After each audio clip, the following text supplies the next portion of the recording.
اعتراضات مردمی امروز وارد ششمین روزش شد، اما اعتراض کنندگان هنوز هم پاسخ قناعت بخشی از حکومت حاصل نکردند، بلکه این خیمه ها در حال افزایش است و در نقاط مختلف شهر کابل خیمه های مشابه دیگر هم برافراشته شده است.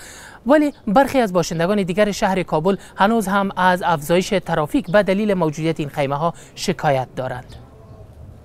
و می مردم هایی که می کارم میکنن، خب بر دولت خود چیزی کردن نمیتونن. این رای ما مردم، رای غریب، رای بیچاره، رای نان مردم، این گرمی، این ماه رمضان، این را بندان سعی کنید. یک ساعت شده من 100 نفر کرا گرفتیم.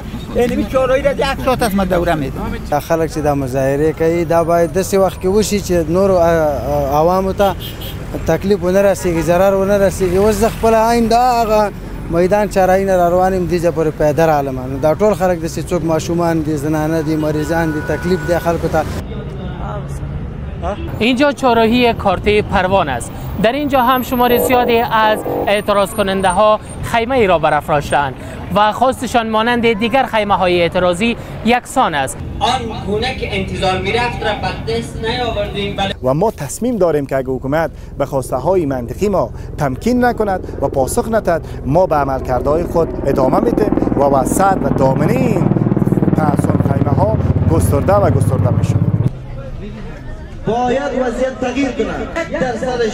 1% عملی نشد. چرا؟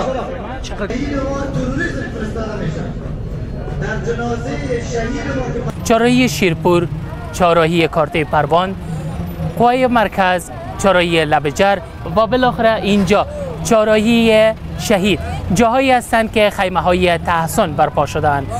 اعتراض کنندگان میگویند که تا به هنوز هم خواستایشان از سوی حکومت پذیرفته نشده و اینا تا زمانی که عکس العمل حکومت به همین منوال ادامه داشته باشه، اعتراضات اینا هم ادامه خواهد داشت. تمیم اخگر، رادیو آزادی، کابل.